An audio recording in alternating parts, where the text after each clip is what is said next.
Assalamualaikum warahmatullahi wabarakatuh. Waalaikumsalam. Berjumpa lagi wargi Sambas dalam acara Buruan Sambas. Hari ini kita mau mengobrol dengan seseorang perempuan hebat di Kota Bandung, aktivis di Kota Bandung.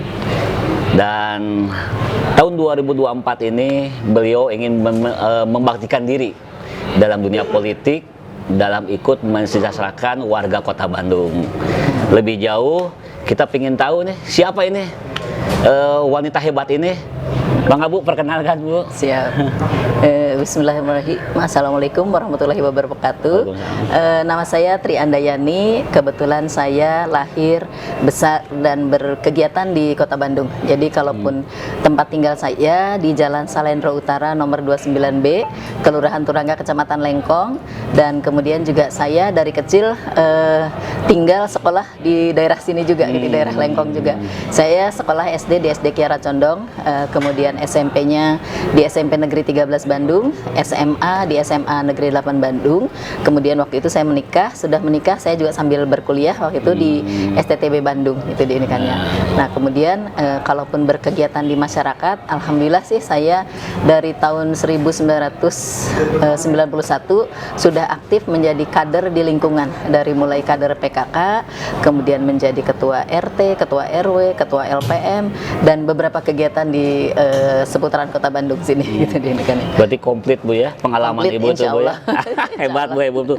Nah, ini Bu mengenai hari tahun ini kan mencalonkan Bu ya, Iya, di Kota Bandung Bu ya. Iya. Di dapil berapa Bu? Kebetulan saya karena tinggalnya di Salendro Utara, saya calon dari Partai PAN Dapil 2. Jadi Dapil 2 itu meliputi wilayah Kiara Condong, Batu Nunggal, dan Lengkong. Kalau di urutan nomor berapa Bu? Kan ada ya, 1, 2, 3. Iya, kebetulan saya dari Partai PAN Kota Bandung, nomor urut saya nomor 3. Karena namanya Ibu Tri, jadi saya juga lebih memilih nomor 3 waktu itu.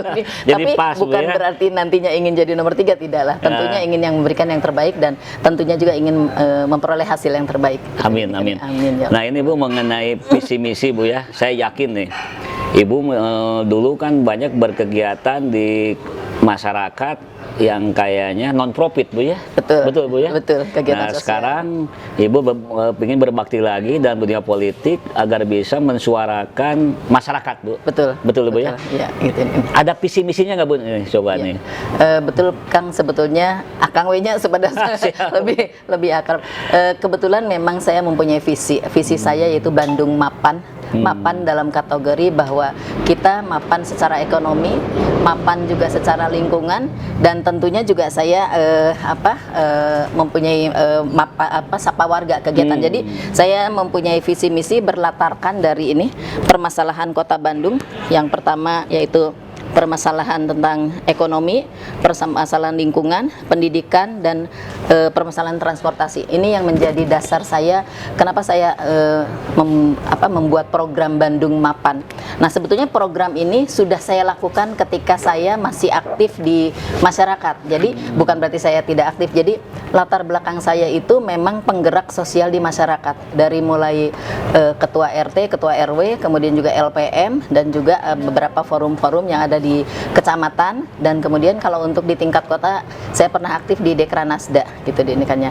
Nah, untuk permasalahan ekonomi, kita juga ingin mapan usaha. Nah, itu pun juga semua kegiatan itu sudah pernah saya lakukan dan sudah pernah saya implementasikan, sehingga kalaupun masyarakat secara keseluruhan mempunyai kesadaran yang sama, baik tentang ekonomi, kemudian juga tentang lingkungan, dan baik itu juga pendidikan, kalau kolaborasinya bisa kita kerjasamakan secara optimal, tentunya permasalahan-permasalahan akan bisa kita atasi. Nah, kuncinya adalah kita mengesampingkan ego sebagai masyarakat, seolah-olah ingin yang segala sesuatunya gratis, tetapi juga kewajiban-kewajiban kita tidak dipenuhi. Nah, jangan sampai seperti itu gitu ini kan ya. Terus juga sama sebagai pelaksana di masyarakat, baik pemerintahan maupun pelayan masyarakat, dalam arti mereka PNS yang digaji dari gaji hasil masyarakat, tentunya budaya melayaninya juga harus dioptimalkan. Nah, latar belakang saya di masyarakat yaitu selain dari kepengurusan di kewilayahan, saya juga pernah mengalami beberapa tanda kutip menurut saya, kalau saya hanya sebagai pengurus RT, pengurus RW dan sebagainya, ternyata optimalisasi kita untuk mengentaskan persoalan di masyarakat itu tidak terselesaikan. Nah, di situ saya kadang-kadang yang saya alami dari 33 tahun menjadi kader di masyarakat, yang ada kadang-kadang, mohon maaf tanda kutip, adanya cibiran. Cibirannya dalam arti si ibu iya mendatang di rapat pasti gerak protes, pasti gerak usulannya yang bisa dikatakan menjurus mengkritisi pemerintah. Padahal menurut saya itu dari keadaan yang kesenjangan yang di lapangan menjadikan tanda kutip pemerintahan dinilai menjadi kurang optimal. Nah, sebetulnya ini bukan pemerintahan yang tidak optimal. Program-program dari pemerintah itu banyak dan bagus. Cuma implementasinya kepada masyarakat tetap ada kesenjangan. Contoh misalnya dari jalur kepala dinasnya, dia punya programnya sudah bagus. Oleh masyarakat ditangkaplah program itu menjadi program yang bagus gitu ya. Nah, ketika implementasi permasalahan terjadi, ini menjadi tidak nyambung karena di tengahnya itu terjadi maaf ya, terjadi pergantian, terjadi miss data yang tidak ketika ganti orang datanya tetap berlanjut, itu tidak, itu banyak yang hilang. Pengalaman saya adalah ketika saya menjadi delegasi dari Musrembang, itu bertahun-tahun usulan yang kita ajukan sebetulnya permasalahannya tidak berubah. Bahkan kalau di dalam antrian itu usulan diterima, usulan dalam proses atau verifikasi, sama realisasi. Nah, kenyataan di lapangan ketika itu sudah tahapan proses dan realisasi, itu kadang-kadang usulan tiba-tiba hilang.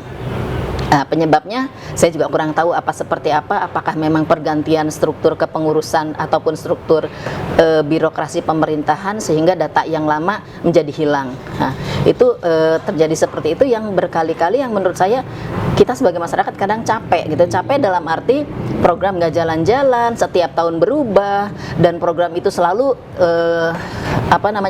diperbaharui tergantung pemerintahannya usumna ke mana. Gitunya istilahnya. Contoh kecil adalah bidang lingkungan. Misalnya dulu ada Bandung Green and Clean, ada Bandung Berkebun, ada urban farming, sekarang ada Magot, Bu. Ya, Magot, Kang Empos atau apapun lah gitu ya. Padahal sebetulnya dari dulu juga sama aja. Yang tidak ada adalah pengontrolannya.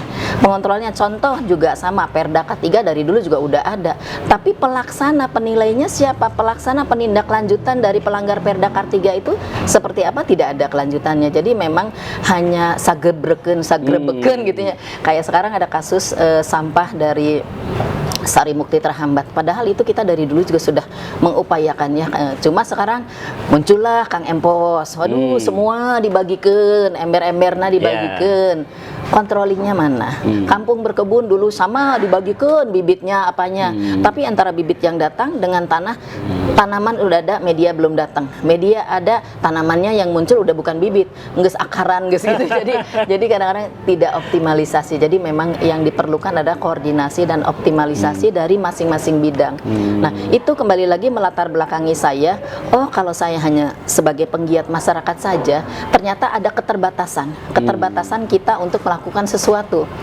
Bahwa dasarnya semuanya adalah pelayanan. Saya niatnya memang dari dulu, keluarga saya banyak, ada 7 bersaudara. Mereka semua pada punya bidang pekerjaan masing-masing. Saya hanya ibu rumah tangga, tapi saya ingin ibu rumah tangga ini bernilai guna bagi anak-anak saya dan masyarakat sekitar saya. Nah, dari situlah makanya melatar belakangi, oh kalau saya tidak punya kewenangan dalam tanda kutip menjadi dewan, usaha saya tetap mentok lagi, patah lagi, dan upaya kita memberikan yang terbaik kepada masyarakat ataupun menolong yang daya juangnya kurang, itu juga menjadi terbatas gitu. Jadi kita bukan hanya disebut saja sebagai aktivis saja ternyata tidak cukup. Kita butuh kewenangan untuk merubah dengan tanda kutip undang-undang ataupun kegiatan-kegiatan yang didukung oleh program pemerintah yang ada, mungkin seperti itu. Jadi itu latar belakang saya, kenapa saya mau mencalonkan diri dari Dewan. Itu kurang lebih gitu kan. Saya lihat nih, visi misi ibu itu bukan visi misi yang sifatnya tanpa ada pengalaman, Bu ya. Betul, betul. Berarti visi misi ibu itu karena ada pengalaman empiris, Bu ya. Betul, di Betul ya, lapangan. Bu ya. Ya, itu yang lebih kuat mendorongnya gitu. Nah, ini dengan pengalaman empiris itu ibu pingin lebih memberdayakan masyarakat, peranan ibu lebih pingin terasa sama masyarakat juga, betul siap, Bu ya. Siap, ya. Makanya ibu jadi nyalak gitu, Bu. Betul. Nah, Tapi gitu. sebetulnya juga bukan hanya itu. Jadi Betul. maksudnya sebetulnya lebih ke pertama kali kenapa saya bersedia. Saya dari dulu itu mohon maaf tidak begitu suka terjun langsung kepada politik praktis, tetapi lebih ke unsur sosial dan kemasyarakatan. Nah, latar belakang itu semua di lapangan membangun jejaring saya banyak. Saya dekat dengan beberapa caleg ataupun beberapa politisi, saya dekat dengan beberapa ketua partai, saya dekat juga dengan beberapa penggiat-penggiat sosial kemasyarakatan, tidak hanya dari unsur politik. Tapi resiko yang saya hadapi adalah ketika saya menentukan untuk kenapa saya harus mau dengan latar belakang yang tadi saya bilang bahwa saya harus punya kekuatan untuk melakukan kewenangan. Nah, tentunya dengan memasuki Dewan, dan kenapa saya memilih Partai PAN, karena pada saat itu saya terus terang awalnya saya dilamar oleh Partai PAN oleh orang yang datang ke rumah saya untuk melamar saya. Kemudian saya minta waktu untuk berpikir dan untuk melihat seperti apa kelanjutannya. Nah, ketika di masa itu saya berpikir dan mencari, googling saya sejauh mana partai-partai yang ini yang sudah melamar saya. Mohon maaf, tidak hanya Partai PAN, ada beberapa partai yang pernah juga ketua partainya melamar saya, tetapi saat itu saya belum tertarik dunia politik. Nah, berbekal dari pengalaman saya, ada kendala-kendala di lapangan, ternyata saya butuh juga untuk jadi Dewan. Nah, saya pikir PAN adalah partai yang cocok buat saya, karena yang pertama adalah 2 periode PAN tidak punya kursi. Jadi peluang saya untuk berjuang di sini terus terang juga terbuka bagi saya maupun kandidat yang lain. Seimbang, tidak ada keistimewaan, karena kalau kita melawan incumbent tentunya ya terus terang alat perang kita pasti kalah sama incumbent. Tapi karena di PAN 2 periode tidak ada yang duduk di Dewan, itu juga salah satu alasan kenapa saya mau nyalek di melalui Partai PAN ini. Kemudian alasan yang kedua adalah Partai PAN itu menurut saya itu netralitasnya dari unsur kebangsaan maupun unsur agamanya berimbang. Jadi saya Partai PAN tidak terlalu menjurus ke agamanya ataupun tidak terlalu menjurus ke nasionalisnya, tapi tidak berarti tidak nasionalis ataupun tidak agamis. Tetap kita menjaga itu. Namun menurut saya gerentes hati abdi cocoknya di PAN gitu Bang Inan gitu. Karena semua kan berpulang dari niat baik. Walaupun resiko yang saya hadapi tentunya tidak mudah, itu sudah sebuah konsekuensi ketika kita memasuki area pertempuran ini, baik internal maupun eksternal, tentunya banyak tantangan. Tapi tantangan ini bagi saya sebuah motivasi ataupun juga lebih ke bagaimana saya menghadapi berbagai halangan itu menjadi sebuah komitmen saya untuk lebih memperbaiki diri saya, sehingga tentunya ya optimalisasinya adalah saya bisa memberikan yang terbaik bagi masyarakat. Amin. Khususnya Kota Bandung mungkin gitu. Nah, ini Bu, yang tadi kan Ibu banyak program yang ditawarkan, Bu ya. Iya. Nah, akhirnya jadi inspirasi untuk menjadi seorang caleg, Bu ya. Betul. Nah, program itu kan banyak, Bu. Nah, skala prioritas yang paling Ibu utamakan program itu apa coba, Bu, buat permasalahan di Kota Bandung nih, Bu? Iya, memang sih kalau saat ini tentunya sebetulnya semua titik poin saya di sini ada program Bandung Mapan, itu ada mapan usaha, mapan lingkungan, sama sapa warga. Nah, kita kupas tentang mapan usaha. Betul bahwa usaha itu di kita, apalagi dengan dampak dari COVID itu ya, tentunya kita memang banyak perusahaan-perusahaan ataupun kantor-kantor juga yang gulung tikar, bahkan juga usaha-usaha yang lainnya banyak yang menjadi terhambat. Kalaupun dikatakan terhambat, kalau bagi saya bukan terhambat, tapi di sini adalah pembuktian bagaimana seleksi alam akan menyeleksi orang-orang yang selain inovasi, dia juga berkesinambungan dan kuat mayang gitu ya, mayang dalam hal usaha. Nah, di sini justru Dengan terjadinya. Nah, sebentar Bu. Oh, siap. Saya cut dulu nih. Oh, iya, siap. Ada satu menu makanan Bu. Nah karena kita kan posisi ada di Update Bandung Bu nih. Oh iya. Ini Bu Update tempat cafe ya. Siap. tempat buat makan, minum dan nongkrong, nongki Bu lah, kan ya, yang paling cocok ya Bu ya. Nah Ibu nanti bisa merasakan Ibu. Siap, Ya. boleh deh. Karena Update Bandung ada di Jalan Mas Kumambang nomor 29 Bu. Oh iya, Ya. siap. Maaf saya potong dulu ini Bu. Iya, nggak apa-apa. Ya. Biar Ibu Kebetulan juga nanti. ini saya agak batuk, agak serak-serak juga nih. Jadi Ya. ini Nah. oh, siap. Ini apa teh ini teh? Ini ada lemongrass jasmine. Oh gitu, lemongrass jam Silakan, ya Bu. ini ya. Nah. Oh boleh, atau saya coba Ibu ya. coba dulu icip-icip, tapi langsung juga nih, gimana rasanya di Oke, Update siap. Bandung ini Bu ya? Iya. Ini sebentar. Ini buat Silakan Bu, silakan ya, Bu. sebentar. Nah, Bismillahirrahmanirrahim. Wah ini cuaca dingin-dingin gini kayaknya lumayan enak nih ya diikannya. Ini teh isinya apa aja ya? Ada Lemon ya, Bu, ya? lemon, ada sereh, dan teh mungkin ya. khas tradisional. Betul, di ini kan Indonesia, kita coba Bu, ya. ya. Oh kalau Nah. ininya terpisah ya gitu. Kalau saya Wargi sih Sambas mungkin nih, karena kita kan ada di karena Update Bu ya, siap. Update Ini Bandung, tempatnya Update Cafe ya, di makan, Jalan Mas Kumambang 29 Kumambang, Bu. nomor 29. 29. Ini saya coba langsung nih ya gitu Ya, kan. silakan, Bu. Bismillahirrahmanirrahim.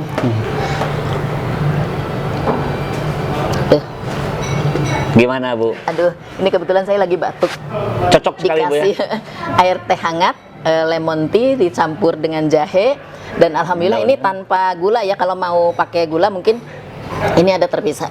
Tapi ini saya minum langsung juga. Alhamdulillah, raosna raos pisan, nikmat pisan. Terima kasih ini Update Cafe. Iya, Wargi Sambas nih. Tidak salah Aduh, untuk memberi alhamdulillah. tempat Update Bandung yang ada di Jalan Mas Kumambang 29 untuk tempat makan, minum, dan nongkrong sekalian. Nyaman sekali saya jamin. Alhamdulillah. Ya Bu ya. Mohon. Nah, Ya, nanti terus bisa. berlanjut ke tadi itu Bu ya. Siap, sebentar. Nah, silakan Bu. Sebentar. Silakan. Karena terlalu enak, nikmat, Iya. Ibu berulang-ulang berarti ya. makan. Iya, ini hangat, enak ke tenggorokan. Alhamdulillah. Jadi ini. Dan ini makanan yang disajikan di Update Bandung siap, tidak siap. kalah menarik dengan Siap. segala menu yang ada, tentu kita sukai dan harga yang tentunya sangat bersaing, ya. Siap. Nah, Ini. tidak salah memilih Update Bandung untuk menjadi tempat makan, minum dan nongkrong atau nongki. Ya Bu ya. Alhamdulillah Nongki ini Bu ya.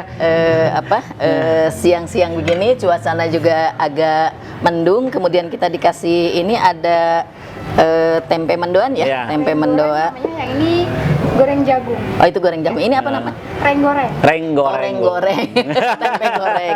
Terus ini ada cireng dan ada bala-bala. Bala-bala sama Emang- itu Bu ya, goreng tempe Bu ya. Ya, Nah, alhamdulillah. ini ya. Ini juga ada. Oh ini yang rada aneh nih ya. Nah, ini Bu, Ini menu namanya jarang Bu ya. Jagung apa namanya? Jagung goreng Bu. Jagung goreng. Jarang ya kita adanya jagung rebus, jagung bakar, ini jagung goreng ya.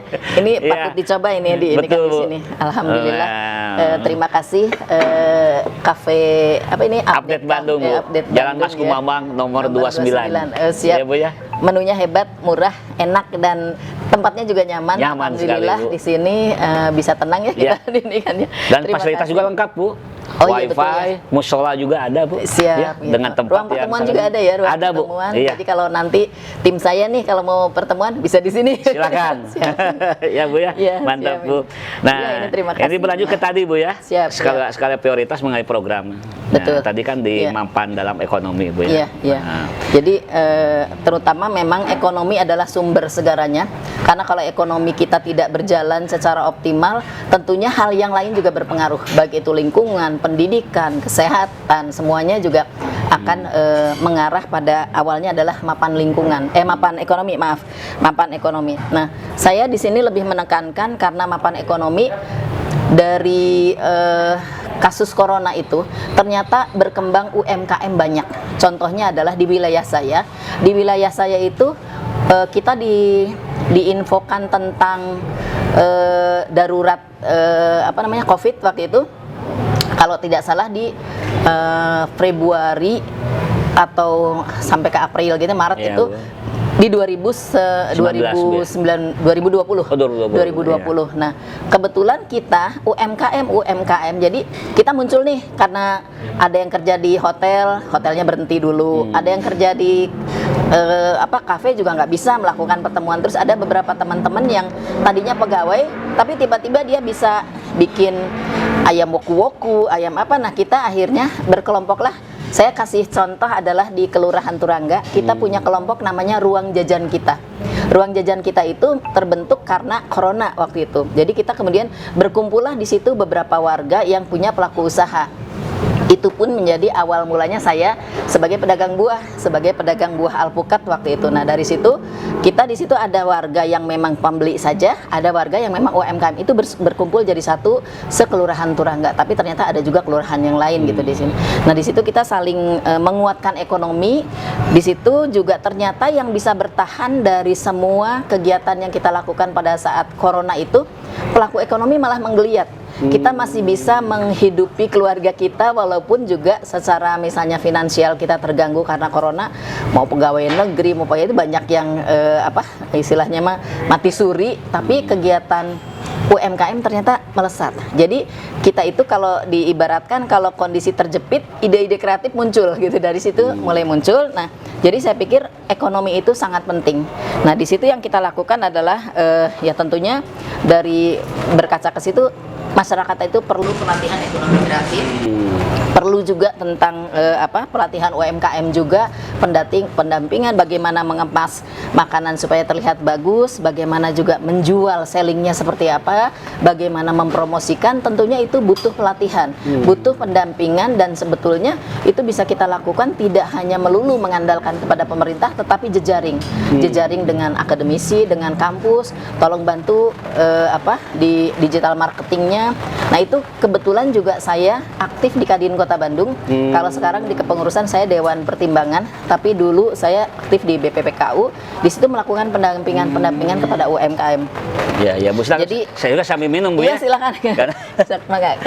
Jatan kabita ku Ibu. Nah, jadi memang sih kegiatan-kegiatan ekonomi ataupun kegiatan-kegiatan yang saya sampaikan dalam Bandung Mapan ini sudah pernah saya lakukan. Jadi saya tidak muluk-muluk, kalau kita memang mau dan bisa, ternyata bisa gitu untuk bangkit.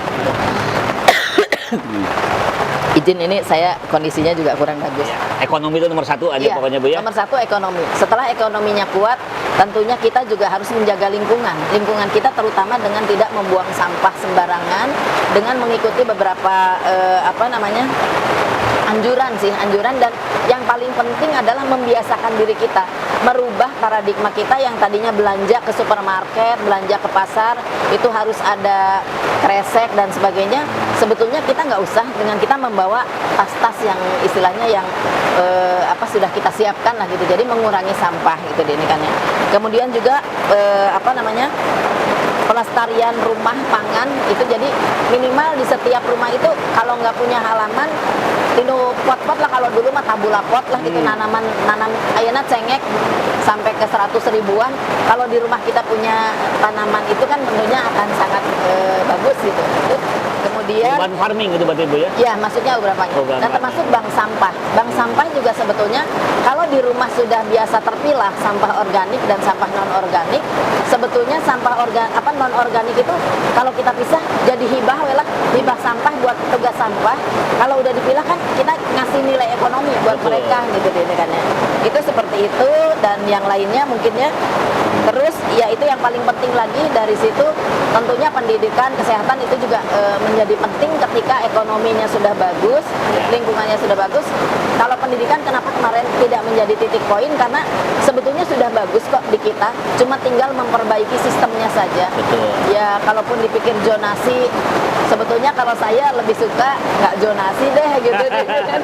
Tapi kalau itu memang anjuran pemerintah dan memang untuk pemerataan pendidikan, buktikan itu gitu. Jadi tidak hanya sekedar wacana, tetapi menjadi peluang yang lain-lainnya untuk melakukan, tetap aja sekolah ada skala favorit atau tidak favorit, itu seperti itu mungkin. Nah, itu kan untuk sosialisasi seorang Ibu Tri ya, di Dapil 2, pasti perlu bantuan juga, Bu, ya? Betul. Relawan berapa orang? Banyak nggak, Bu? Iya, alhamdulillahnya saya itu niat menjadi caleg itu sebetulnya juga sempat sempat tertunda, Pak. Tertunda dalam arti gini, ketika saya sudah menerima lamaran Partai PAN, saya dicoba sama Allah dengan kehilangan anak saya.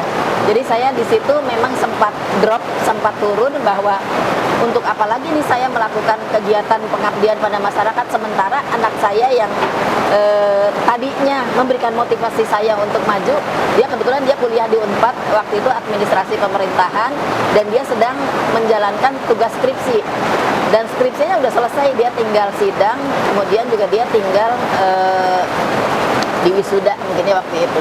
Dan saya sangat ingat banget, tolong dong gitu, cepetin, selesaiin, kata saya tuh gitu waktu itu, karena mama ingin lihat kamu di wisuda. Terus juga dia yang pertama kali memberikan izin saya untuk terjun ke dunia politik. Katanya, mah, saya kan kuliah juga administrasi pemerintahan, saya lihat mama sepak terjangnya dari dulu pengabdian pada masyarakat, barangkali kalau mama bisa juga istilahnya mewujudkan cita-cita dia juga gitu. Jadi selain cita-cita saya ingin mengabdi pada masyarakat, memang juga salah satunya motivasinya adalah anak. Nah, ketika Allah memanggil di saat yang tidak terduga, karena dia juga sebelumnya tidak pernah sakit yang berbahaya. Nah, ternyata dia waktu itu muntah-muntah, kecapean mungkin karena sedang menyelesaikan tugas skripsi waktu itu. Kemudian masuk rumah sakit kurang lebih 10 hari, ternyata Allah berkehendak lain. Di situ saya sempat drop dan mati motivasi. Saya pikir ngapain lagi saya untuk ini. Tapi suatu saat saya ditegur oleh salah satu, bukan ditegur ya, saya nggak begitu tahu, pokoknya tiba-tiba saya ketemu sama seorang ulama lah gitu ya, yang tiba-tiba mengingatkan, Teh Tri, luruskan niat, bulatkan tekad, kalau memang tujuan Teh Tri adalah pengabdian pada masyarakat, laksanakan, jangan takut, jangan gentar, Allah akan kasih kemudahan. Nah, dari situ saya pikir, oh iya ya, saya harus wujudkan cita-cita anak saya juga gitu nih. Begitu saya pulang ke rumah, ya ada ikhtiar-ikhtiar yang kita lakukan, menghubungi beberapa teman, menghubungi itu, saya minta dukungan dan doa, saya mencalonkan gitu. Nah, tiba-tiba tanpa diduga dari beberapa titik muncullah relawan-relawan, muncul koordinator. Saya bilang, bisa nggak, karena kan ketika kita berkampanye, istilahnya kalau pemilu itu kan sarana kedaulatan rakyat. Di situ tentunya sebagai wadah ataupun sarana masyarakat untuk memilih pimpinannya yang dilaksanakan secara langsung, umum dan bebas, lu berjurdil lah istilahnya gitu di negara kesatuan. Nah, dari situ saya berpikir juga, oh iya ya, implementasi dari pelajaran-pelajaran yang saya terima dari pramuka, dari paskibra, dari segala macam, oh ini bukti untuk mewujudkan.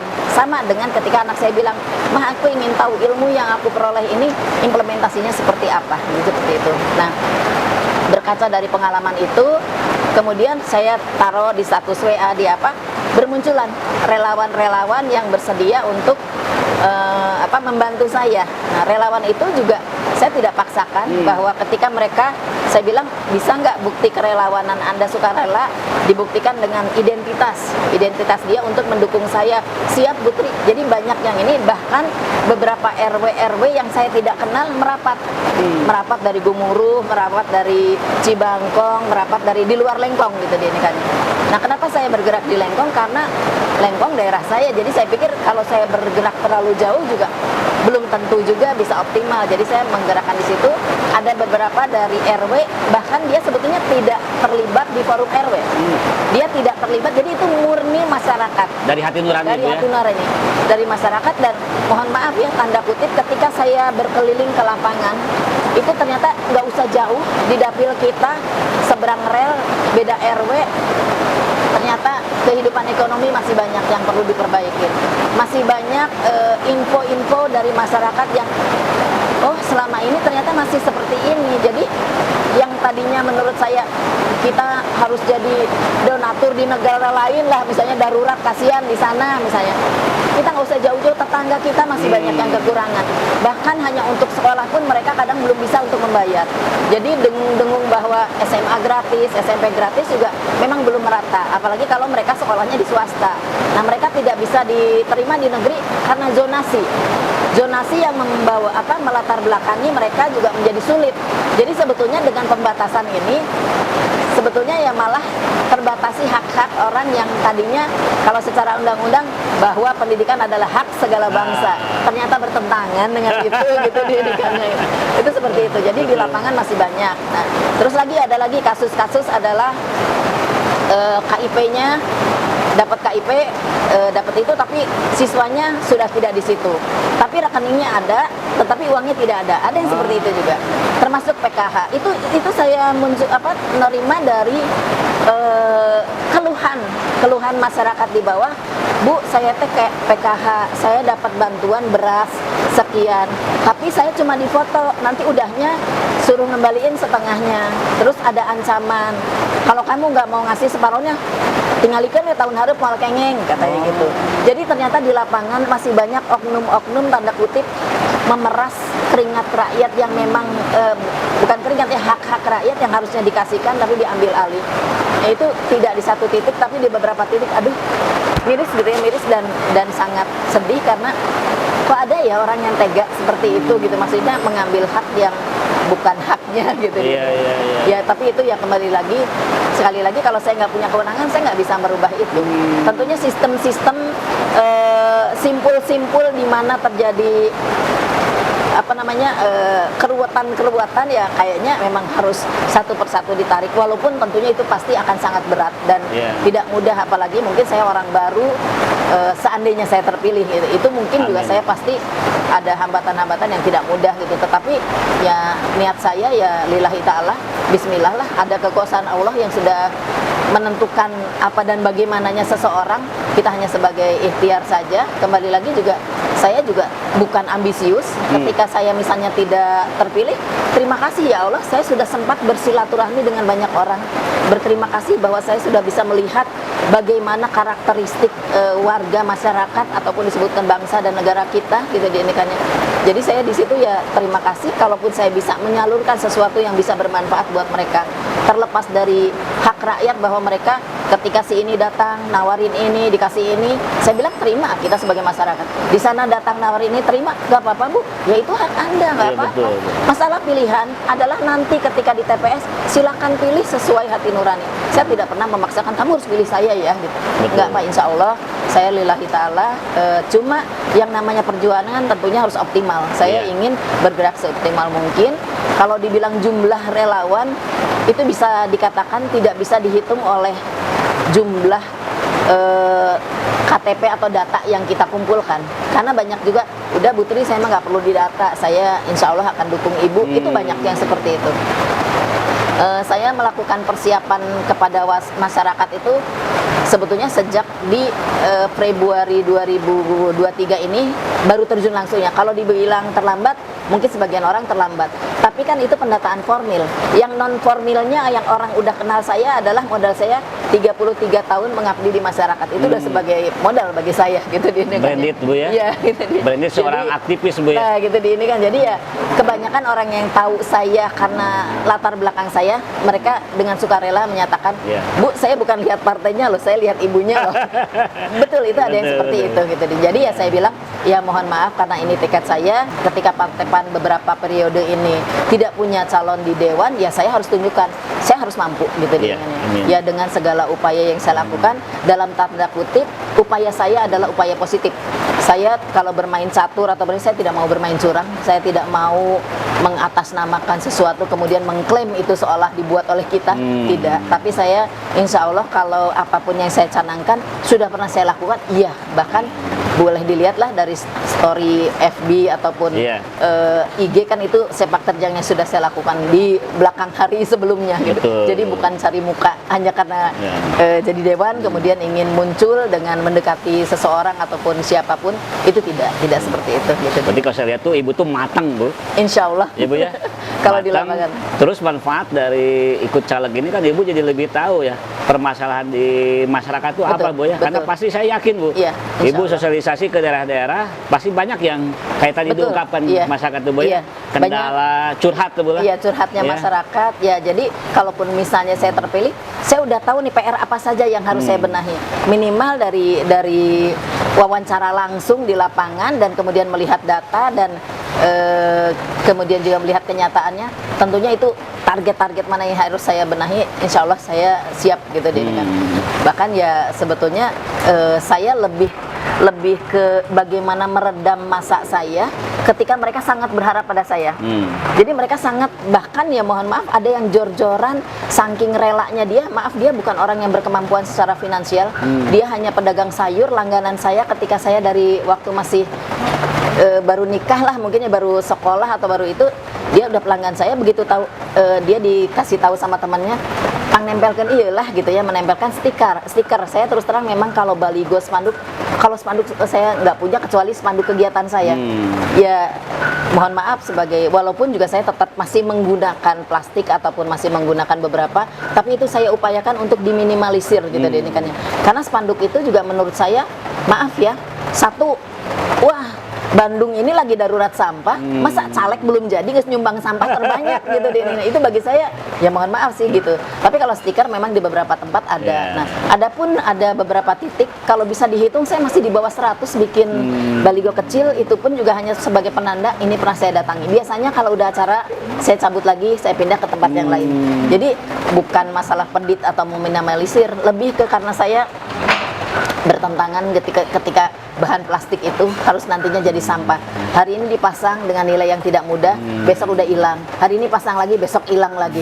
Kan itu berapa tumpukan sampah yang menjadi apa, Bandung muncul darurat sampah darurat ya. gitu. Lah kita yang tadinya katanya mau membela Bandung, ya saya berani berkorban, saya nggak banyak nempelin stiker atau baligo, karena ya itu tidak mau ngelihat juga kan rasanya sumpek ya, estetika kota Bandungnya juga udah nggak bagus, apalagi kalau hujan kayak gini pada nararambru tiang-tiang gitu sampah lagi gitu.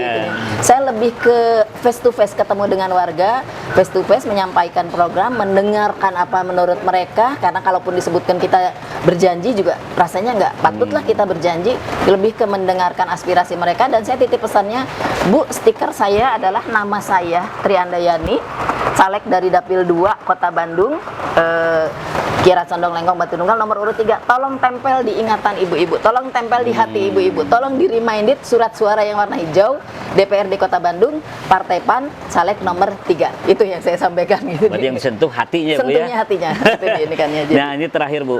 Ya. Harapan dari seorang Ibu Triandayani menghadapi 14 Februari, Bu ya. Ya. Nah, harapannya apa, Bu? Nanti, Bu, silakan, Bu. Ya, tentunya 14 Februari adalah hari di mana kita memilih pemimpin-pemimpin kita. Kalau dulu disebutnya hari Valentine, ya kita memilih dengan kasih sayang lah. Dari mulai sekarang dilihat, diperhatikan, disimak track recordnya, kemudian juga saya lebih ke menggugah mereka untuk jadi pemilih yang cerdas. Nah, tentunya saya juga ngasih edukasi juga kepada masyarakat, karena saya mantan juga PPK, penyelenggara pemilu. Ternyata banyak warga masyarakat yang belum tahu bahwa pemilu itu nanti rek milih naon wae, ada berapa surat suara yang mereka peroleh, itu banyak yang belum tahu. Jadi di lapangan ya saya juga sambil edukasi, tolong pilihlah pemimpin yang terbaik menurut versi Bapak Ibu sekalian gitu. Jadi jangan karena si A, si B, atau karena Pak RT atau karena Pak RW, tapi pilih berdasarkan hati nurani sendiri ya, yang barangkali kalau sudah bertemu dengan saya ibu-ibu, misalnya nih kabeliku saya, bukan kabeli karena saya bawa apapun, atau bukan karena kabeli karena ucapan saya, tapi tolong resapi bahwa saya minta dukungan dan doa restunya karena memang ibu-ibu ikhlas untuk memilih saya, atau bapak-bapak ikhlas memilih saya. Itu lebih ke saya sampaikan seperti itu. Jadi harapan saya, minum lagi, Bu. ya betul. Oh Ini iya, kan obatnya Kela. obat dari sip. update Bandung, Bu. Nih, Ya. dibuktiin ya. Pada saat musim hujan seperti ini, Bu ya. Bismillahirrahmanirrahim. Aduh, bener ya. Ngegeleser. Cocok ngegeleser. Lanjut, Bu. Jadi lebih ke situ, menjadi pemilih yang cerdas untuk melahirkan pemimpin-pemimpin bangsa yang tentunya amanah, diharapkan amanah dan berdedikasi tinggi. Dan juga apapun yang terjadi politik di luar sana, jangan sampai memecah belah kita, jangan sampai serumah menjadi tidak solid hanya karena berbeda pilihan. Yuk kita hargai kebinekaan, karena kita sudah dilahirkan dengan Bhinneka Tunggal Ika yang berbeda-beda tetapi tetap satu. Yuk kita implementasikan gitu. Jangan karena kekuatan-kekuatan tertentu menghancurkan keakraban kita di masyarakat. Nah, itu yang mungkin yang saya harapkan, dan insya Allah kalaupun Bapak Ibu sekalian di Dapil 2 pernah mengenal saya, pernah melihat saya, pernah berhubungan dengan pekerjaan ataupun apapun, atau baru mendengar kegiatan saya melalui wawancara ini, ya mudah-mudahan terketuk hatinya, dan insya Allah mudah-mudahan saya amanah jika seandainya saya bisa terpilih. Itu saja mungkin, Pak. Ya. Sukses selalu. Amin. Bagi Amin. seorang Ibu Tri Andayani, Bu ya. Ya, Semoga bukan keinginan ini apa namanya itu, satu harapan Ibu itu masih bisa tercapai pada tanggal Amin. 14 Februari, Bu. Insya Allah, Ibu amin. menjadi wakil masyarakat dari Kota Dapil Bandung 2. dari Dapil 2. Siap, Ya, Bu ya. insya Allah. Nah, wargi Sambas, itulah bagaimana kita sudah mendengarkan visi misi dari seorang Ibu Tri Andayani ST, Amin. caleg Dapil 2 dari Partai PAN nomor 3. Beliau telah mengungkapkan visi misinya dari hati nurani. Amin. Dan berbagai pengalaman yang telah diemban, telah dilaksanakan untuk kesejahteraan warga Kota Bandung. Amin. Wassalamualaikum warahmatullahi wabarakatuh. Waalaikumsalam warahmatullahi wabarakatuh. Kami mengucapkan terima kasih kepada Update Bandung yang beralamat di Jalan Mas Kumambang nomor 29. Sangat cocok dan nyaman sekali sebagai tempat untuk makan, minum, dan nongkrong bagi kita semua. Mantap, Update Bandung. Mantap, terima kasih. Menunya sangat enak dan luar biasa. Terima kasih. Bismillahirrahmanirrahim. Halo, Assalamualaikum. Saya Tri Andayani, caleg dari PAN Dapil 2 Kota Bandung, Kiara Condong Lengkong, Batu Nunggal. Jangan lupa hadir tanggal 14 Februari 2024 di TPS. Pastikan Anda memperoleh 5 surat suara. Jangan lupa diperhatikan untuk memperoleh tanda tangan dari Ketua KPPS agar surat-suara kita sah. 5 surat suara untuk Presiden, DPD, DPR RI, DPR Provinsi, dan DPR Kota Bandung. Supaya tidak lupa, ingat, keluarkan 2 surat suara. Pilih Tri Andayani, caleg dari Dapil 2 Kota Bandung, Partai PAN, nomor urut 3. Coblos di tanda gambar atau di tanda Tri Andayani. Kemudian jangan lupa untuk memilih Rasi Trajasa di surat suara DPR RI, nomor urut 1 untuk Partai PAN. Begitu? Nah, setelah itu dilipat dan lanjutkan dengan pengisian yang lainnya. Jangan lupa hak suara Anda menentukan pemimpin di masa depan.